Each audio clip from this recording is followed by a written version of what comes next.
सबसे पहले आते हैं जर्नलिस्ट, फिर आते हैं बहुत बड़े जर्नलिस्ट और फिर आते हैं पायल रोहतगी जैसे। सबसे पहले तो हम लोग थोड़ा सा बैकग्राउंड में चलते हैं। लगभग 1 साल पहले की बात है। कोबरा पोस्ट जो कि एक जर्नलिज्म ऑर्गेनाइजेशन है और जिसका फोकस मेनली इन्वेस्टिगेटिव जर्नलिज्म में रहता है, उन्होंने कुछ स्टिंग ऑपरेशंस किए थे। इन स्टिंग ऑपरेशंस में वे अपने 2 बंदों को एक सेलिब्रिटी के पास एक डील के लिए भेज रहे थे।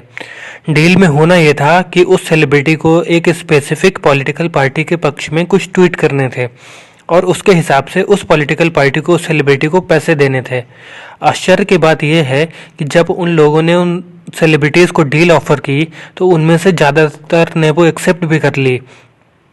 जिन सेलिब्रिटीज़ ने यह माना कि वे पैसे मिलने पर कुछ भी बोलने को तैयार हैं, उनमें शामिल हैं जैकी श्रॉफ, शक्ति कपूर, सनी लियोनी, कैलाश खेर, मीका सिंह, विवेक ओबराय, राकेश सावंत और भी कुछ नामचीन लोग।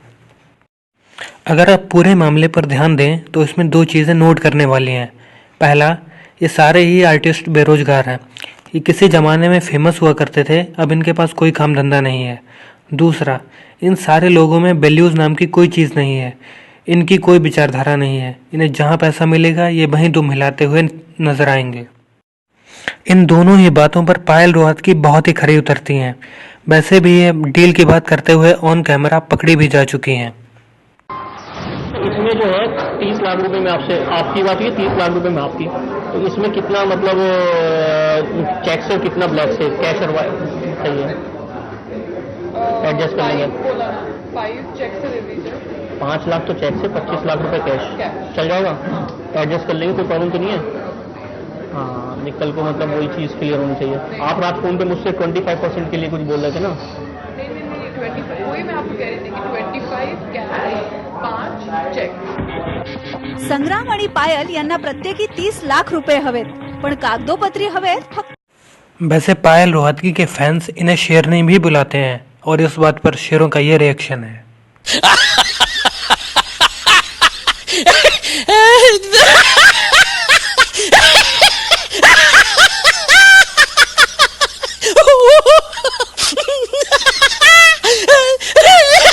इन्होंने अपने करियर की शुरुआत 2002 से करी थी, जब इन्हें कुछ एडवर्टाइजमेंट मिले।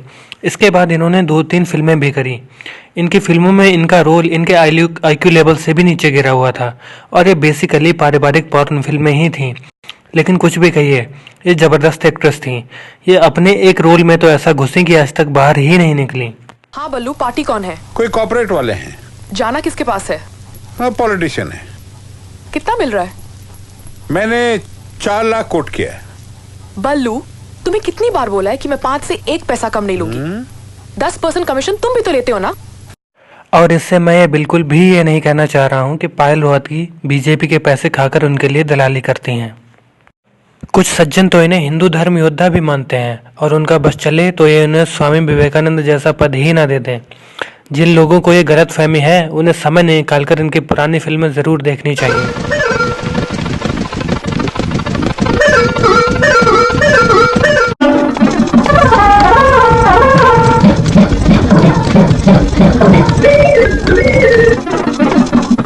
इसके बाद जब इन्हें फिल्मों पारिवारिक पॉर्न फिल्मों में भी रोल मिलना बंद हो गया तो इन्होंने बेरोजगारों के शो बिग बॉस का रास्ता अपनाया। लेकिन ये हिंदू धर्म योद्धा वहां भी हिंदू धर्म और संस्कृति का प्रचार करने से नहीं चूकी। ये देखिए गंगा जल में स्नान करते हुए पायल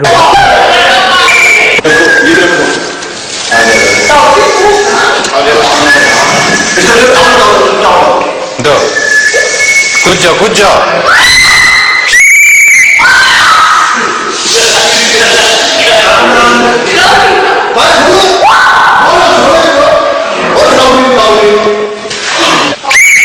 अरे नो लाना।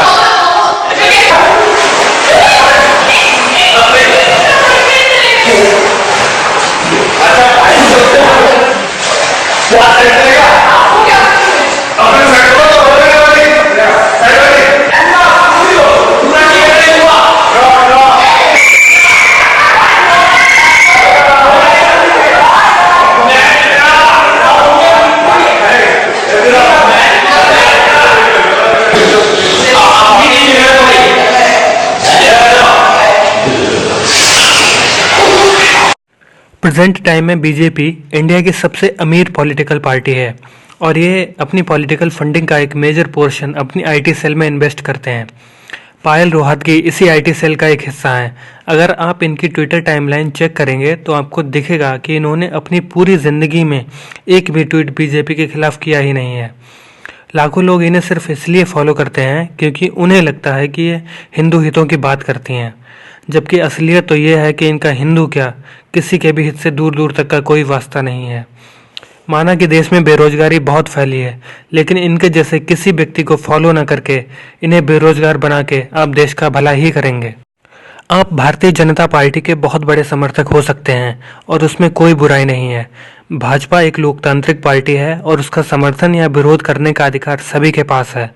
लेकिन मैं आपसे ये कहना चाहता हूँ कि आप चाहें तो भाजपा के फैन बनिए, लेकिन पायल रोहतगी जैसे लोगों के नहीं, क्योंकि जब आप पायल रोहतगी के फैन बनते हैं तो आप अनजाने में ही सही आप उस कम्युनल हैट्रेड, उस धार्मिक नफरत का समर्थन करते हैं जो दिन रात अपने सोशल मीडिया अकाउंट्स पर फैलाते हैं।